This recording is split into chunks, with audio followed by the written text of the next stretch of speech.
Hello and welcome to the final Kelly and Wrighty of 2024. I'm here with Benty to reflect on all the festive football that's been happening and still to come. Loads of chocolate, loads of food, loads of football, buzzing. Just perfect. We're going to start with Liverpool, who are ending the year top of the tree thanks in part to the continued fantastic form of Mo Salah. Nottingham Forest have also continued their fantastic form, putting them in the hunt for European places, along with surprise outfits Fulham and Bournemouth. And 3 games in, it's all looking sunny in Wolverhampton for Vitor Pereira, who's taken 7 points from his first 3 games in charge at Molineux. But we'll start by giving you a little reminder of all of which means, as we've said, Liverpool are top of the table as we head into 2025. They are 8 points clear of second place Nottingham Forest, and they are 9 and 10 points clear of Arsenal and Chelsea respectively, who've played the same number of games now. City are back up to 5th after just their second win in 14 games, although that could change if Newcastle get 3 points against Manchester United. They play tonight. Speaking of Manchester United, they're in 14th. They're behind West Ham, despite their heavy defeat by Liverpool yesterday. Wolves' recent form means they climb out of the relegation spots, but the situation looks worse by the week for bottom club Southampton. They only have 6 points at the halfway stage of the season. But we're trying to keep things upbeat here in the studio today because we're right in the middle of the festive fixtures, coming to the end of the festive fixtures. Flo Lloyd-Hughes is here, Sean Wright-Phillips is here. Benty, it's always a great time. It's actually not been as congested as it normally is at this sort of Christmas, New Year time. And we've still got 3 games to come tonight and Arsenal to play on New Year's Day. There's still more to come. Yeah, I mean, it's been a fantastic kind of period. I can't quite keep up with the kickoff times, though, because kickoff times are all over the place. So I'm constantly checking, well, who's playing now, who's playing then. But I love it when there's so many games, especially when the league is as it is at the minute, where you've got surprise packages, teams in positions where you're going, well, how are they there? It just makes for a team that, if you're struggling or you're winning, just getting amassing a lot of points in such a short space of time. And I love this period of the calendar. Yeah, and most people in the UK will have lots of time off around this time of year. So actually, most people don't know what day it is anyway. That's a bit like myself, to be honest. But, no, I love it. Getting to spend time with the family, friends, if I'm not working. Fortunately, I was on Boxing Day, but shot off and did the other part after. And just to eat food, have a few drinks, chill out, have a laugh, especially if your team's doing OK. If it isn't doing OK, then it can spoil your day, as you know, Flo. Yeah, and I think to follow up on what you were saying, Kelly, about not knowing what day it is. When teams played on Boxing Day, you think, oh, they're playing again already? It's only been 2 days. But actually that momentum, I think, is really important for some teams. And then the intense fixtures, as you guys will know, if you're a player, recovery time, we start to see those injuries come and then it gets really difficult for some managers. Yeah, one of the teams who've had a really good festive period, in fact, have had the best season so far, is Liverpool, who find themselves 8 points clear of second place Nottingham Forest, who we will come on to. I know they've played a game more than the teams around them. But what a festive period it's been for Liverpool, and what a season it's been so far, just 1 game short of halfway for them. Yeah, they've been absolutely unstoppable. I think Arne Slot deserves a lot of credit. He's come in. I don't think too many people would have put them to be in this position. I think a lot of people would have probably said City are the favourites again this season.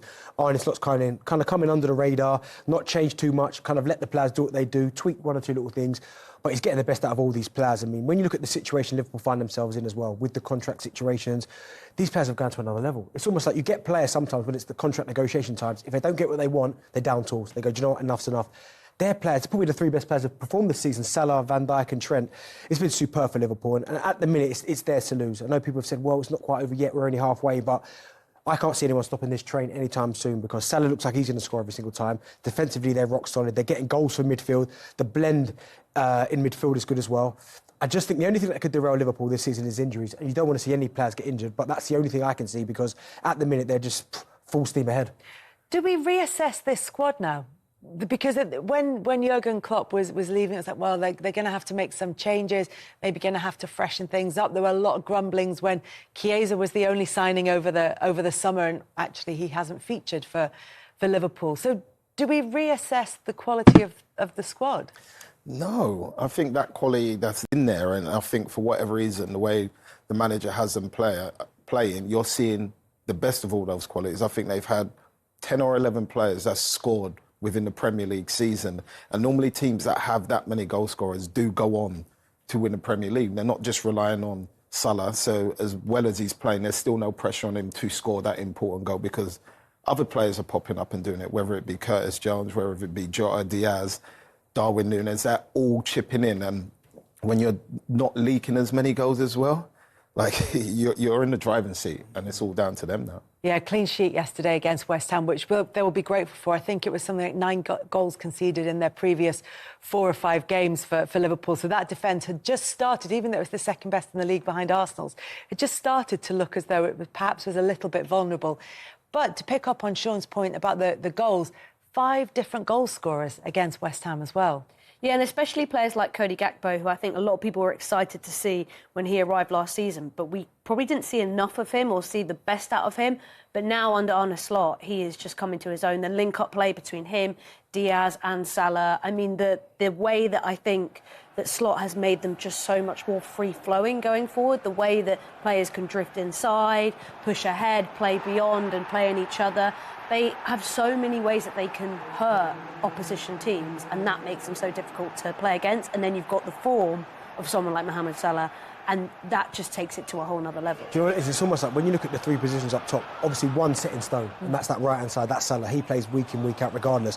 But it's the way they can play Diaz as the false nine, or Darwin Núñez. I've always thought Gakpo, if you look at his best form, certainly when he plays for his country as well, it comes off that left. I don't think he's a natural centre-forward. To be able to interchange 4 players in 2 positions, if Darwin Núñez isn't doing that, okay, Jota will play. If that's not working, okay, Diaz, you go and play down the middle. It's just so many ways, and I think, again, it's testament to the manager because, again, when you've got a squad full of superstars, sometimes you get 1 or 2 players that are unhappy, I'm not getting as many minutes as I want, why is he playing more than I am?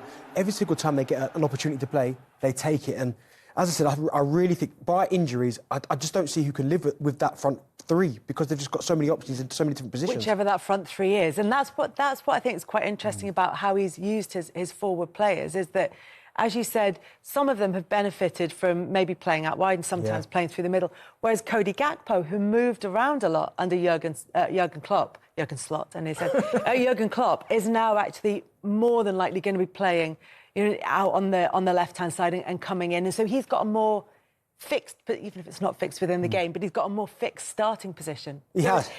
So some players are allowed freedom, and some players he's given a bit of stability to if they need it. A little bit, but again, if you look at Gakpo, certainly in the Euros for Netherlands, I thought he was their best player coming off that left-hand side. I thought, well, that's why don't you play him there more often for Liverpool? They tried him down the middle and it just didn't work. So you've almost got 2 players now. Salah, his position, that's his position. Gakpo on the left. OK, there's your 2. You've got 3 then players that can play down the middle because I didn't think Diaz could play centre forward. But all of a sudden now he's playing that false nine. He looks incredible. But if you're Arne Slot again, he deserves all the credit because he's just managing to do it in a different way. And that's maybe why they've got more energy because they're conserving more. I mean, I love the Jurgen Klopp's football. Just get it forward as fast as you can. But now they're patient. But when it's time to get the ball forward, they do it really well. And he deserves a lot of credit. Yeah, there was a patience to them at the start of the season that we sat here and talked about as maybe, look, it's not going to be as exciting necessarily as Klopp's football, and there is going to be a period of adjustment. But as Darren was saying, they seem to have found that balance. We saw it last week in the 6-3 against Tottenham. Patience to them at the start of the season that we sat here and talked about as maybe, look, it's not going to be as exciting necessarily as Klopp's football, and there is going to be a period of adjustment. But as Darren was saying, they seem to have found that balance. We saw it last week in the 6-3 against Tottenham. That if you want end-to-end football, then they'll play that as well. But it's knowing how and when to switch things up. Yeah, in many ways that they showed a lot of those sides against West Ham yesterday, I think, personally, in terms of them being quite conservative, keeping the ball, but then West Ham wanted to kind of be a little bit gun-ho in the early stages, and Liverpool kind of said, OK, we can do that too, and end up... And that's what he does. That's what he does best. It's that service. Yeah. You know that he's going to absolutely ping it. He can do the most incredible diagonal pass just with the freedom. I think the one question mark for me is Andy Robertson. I think he is probably the one weak link in this team right now, and forward they need to see if they're going to be completely bulletproof and go very deep into the Champions League. That's the position now where they're lacking. Still a fantastic player, but all of those hard yards that he's done over the last few seasons, I think we're starting to maybe see.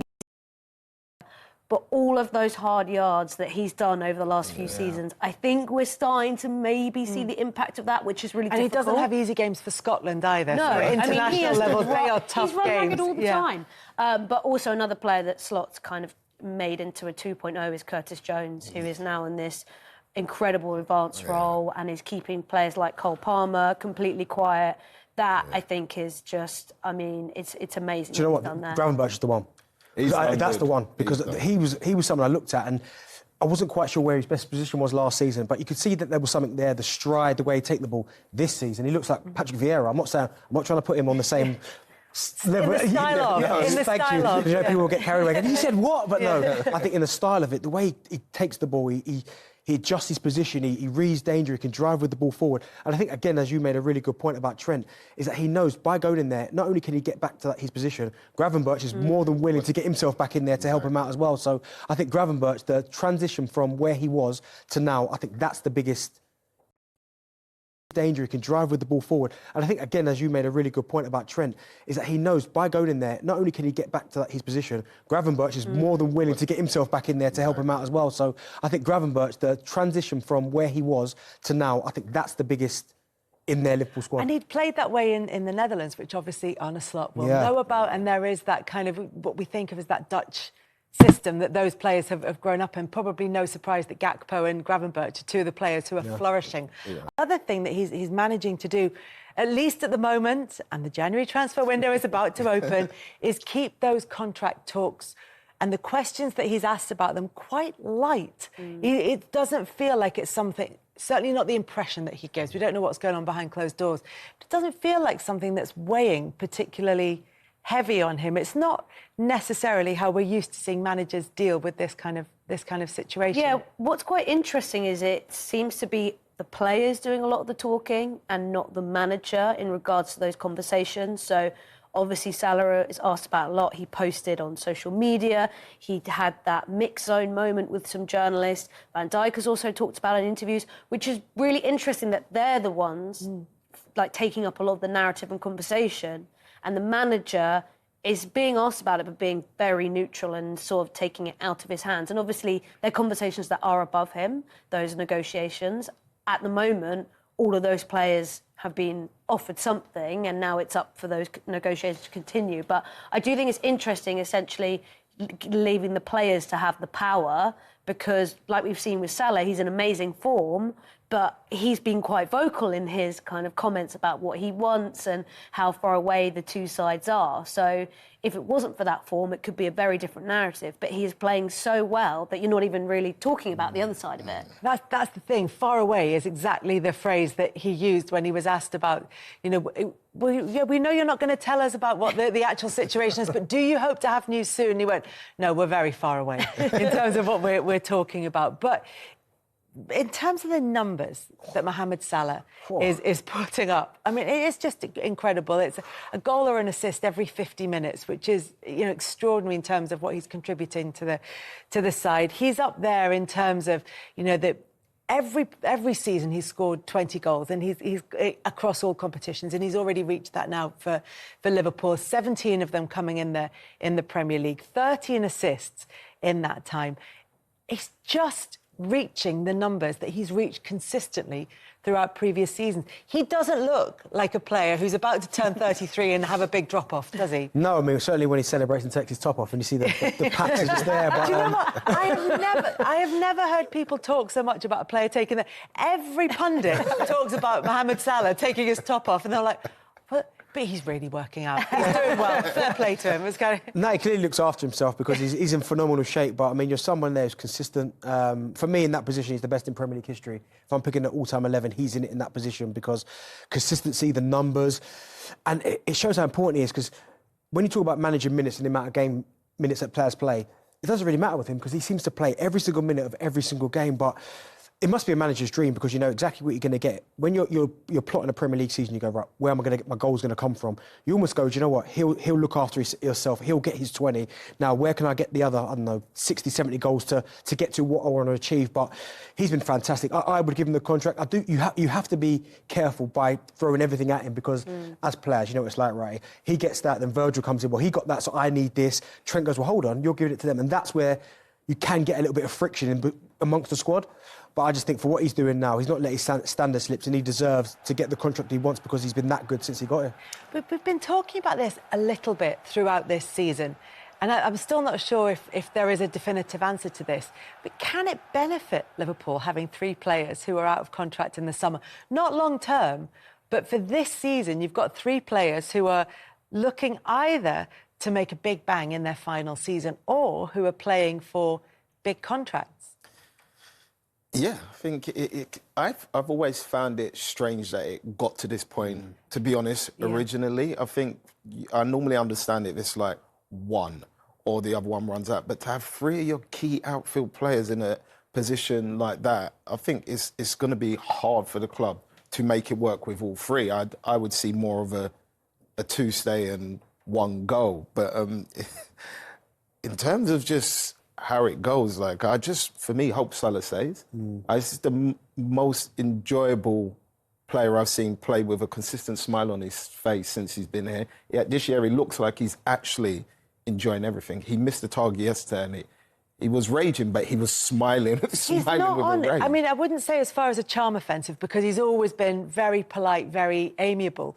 But he is so lively in interviews. He's so sort of giggly and smiley in a way that I don't mean he wasn't smiley and pleasant before, but he's kind of...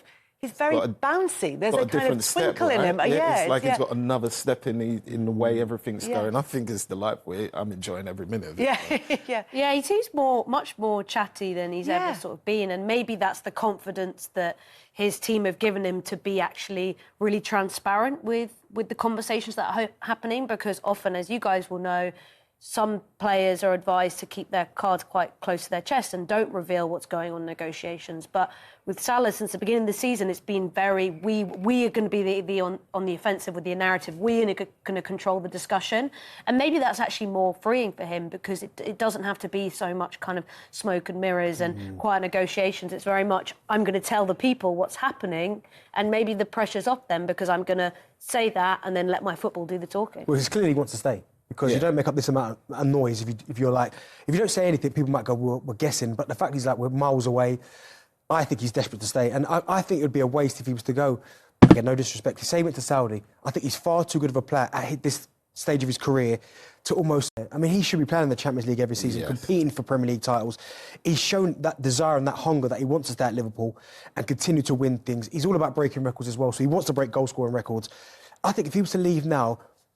wherever he went next, regardless, I don't think he'd be as happy there as he would be now at Liverpool. For you guys, for contracts, were you wanting to just keep that completely separate and not think about it, or would you rather be explicit about what's going on? Do you want the real answer or the... Yeah. You don't ever want it now. Whatever want the most PG. Once a player, always a player. Even when you cross the divide. I was so professional, never did anything wrong, etc. To be fair, with me, I just kind of stayed away from it. Yeah, I found it easier in terms of football and not thinking about, right, this is going to happen. What if I don't get this? What happens there? I just focused on the game and in many ways tried to do, obviously not to the level of Salah, but tried to do what Mo's doing, just enjoy football. So you'd have an agent working and then you'd say, look, once you've negotiated something, come and tell me. I don't want to hear about all the process that's going on in the background. I don't want daily updates or anything. No, I wouldn't. Like, once it got to that level, then I can see both parties are really keen on making it happen. Then it's something for me to either talk about and be happy. Like with my move to Chelsea, I didn't know anything about it. I just got told I've been sold. And then that's how the process started from then. And you were that was how you wanted it? No, sorry. No.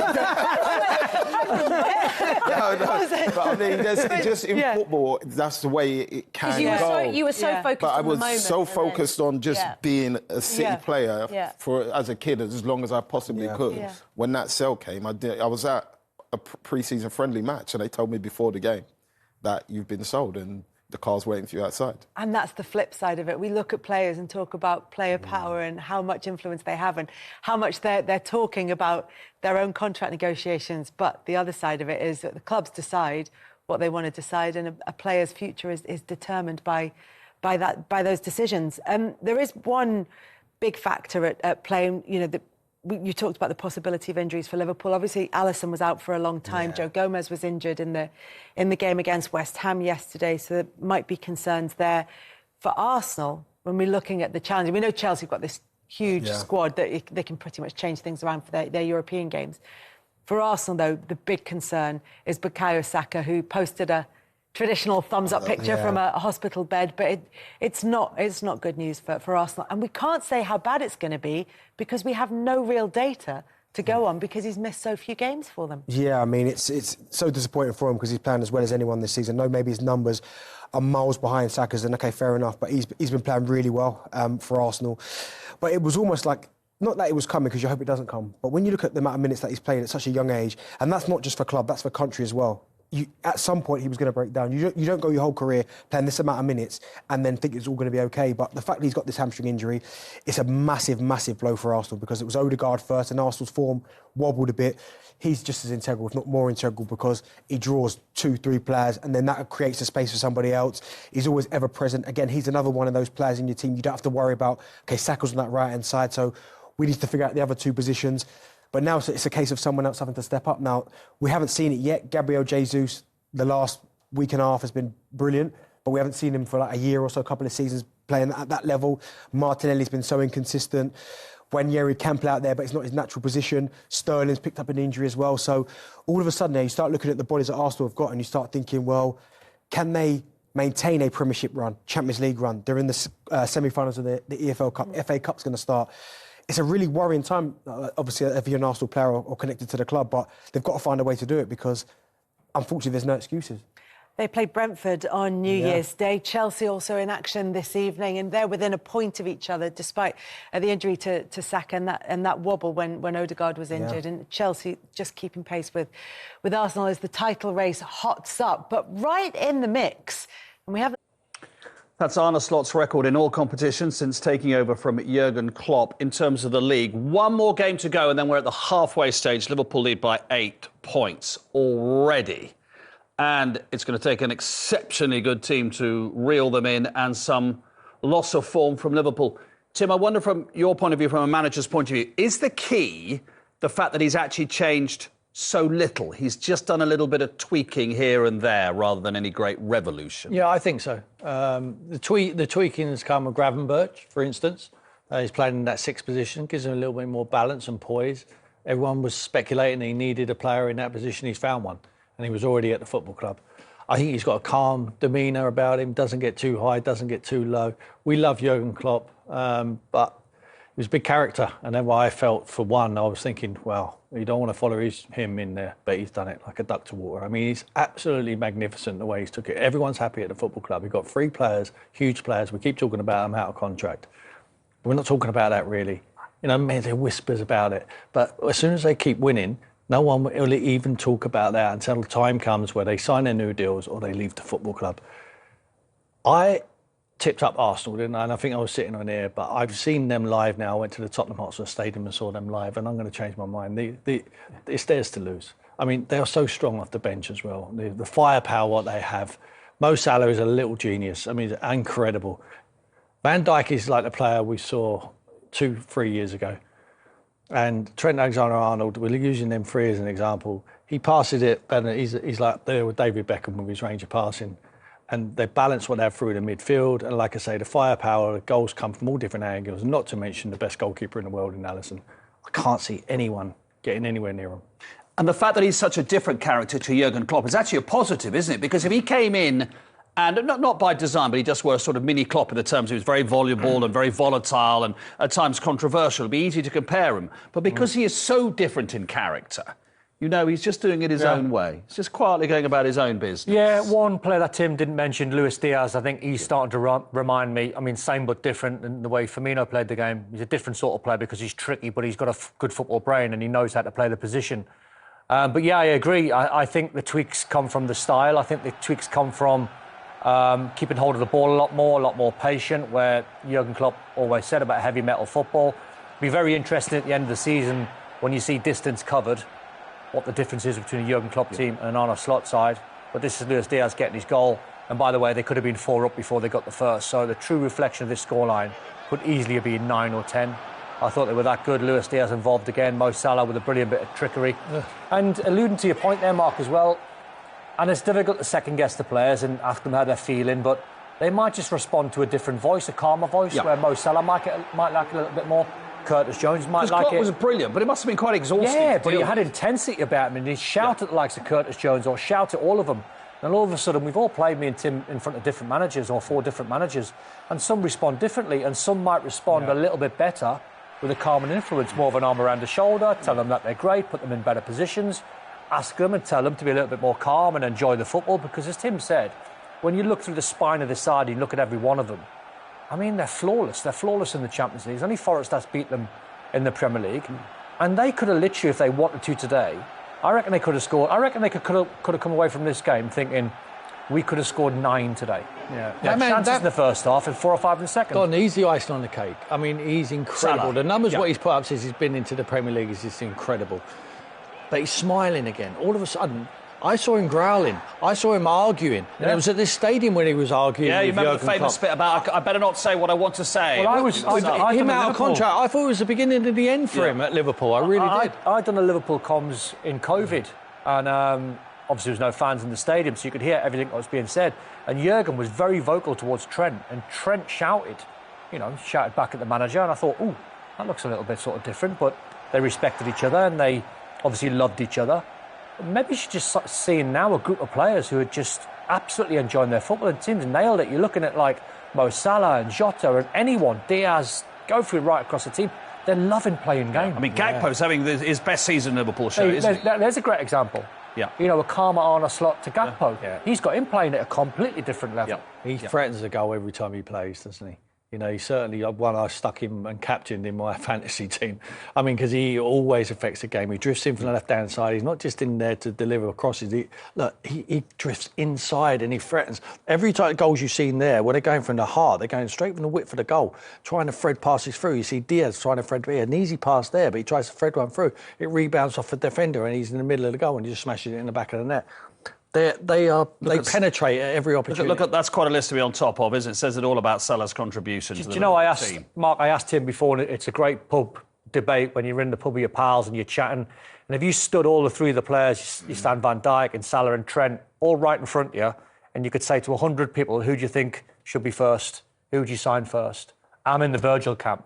But you could say Trent. I'd say Salah. You could say Mo Salah. And none of us are right. No. And none of us are wrong because they're all 3 genius players. Yeah. Will they all stay? 2 of the 3 will stay. Yeah, I think 2 out of 3 ain't bad, as Meatloaf sang once upon a time. I think from Trent's point of view, I mean, all we're hearing is whispers. We don't know, so we're second guessing. But I wouldn't put it past them to win all 6 of those. And Forest are doing brilliantly, by the way. We're not riding off Nottingham Forest. Trent's been at the club for 20 years, and he might just fancy a change. Yeah. But the feeling I get, I think if you finish your career and you say I played for Liverpool, Real Madrid, and England, oof. I'm back to Liverpool again. Oof, that's about Liverpool. Listen, you played for West Ham and you played at Upton Park, and I went to Upton Park hundreds of times, many times. It was brilliant. The atmosphere, the intensity, the passion, the pride, all of that was missing today. All of that was missing, Don. There's a pale imitation of West Ham. Bizarre, because a team that's been in OK form, not playing great, but unbeaten in 4. I thought they'd have come into this game with a little bit of confidence and a little bit of organisation and a will to go and try and beat Liverpool. I played in the West Ham side against Liverpool when I moved on, scored a brace at Upton Park, had something to sort of prove. I looked at a West Ham side today and I just thought, and I've said it before, a bit pedestrian, a little bit slow. Some of the goals, there was lack of tackles, lack of effort, a lack of organisation. That's what I saw under David Moyes, a team that was really organised, even though they took a couple of spankings, and he'll admit that himself. But there's teams now coming to the London Stadium, like Arsenal, who have been there twice and hit them a 6 and a 5 in the last season and a half. Chelsea went there and won 3, but that felt like it was a 5 or a 6. And I said Liverpool could have scored 9 today. There's something missing. I don't want to just keep saying it was the stadium when they lose the game, because stadium's the stadium, but it's not the same as Upton Park. It never, ever will be. I'd wonder if just teams are going there, like Liverpool, in this big, expansive stadium and thinking, let's go and play football today. OK, let's move.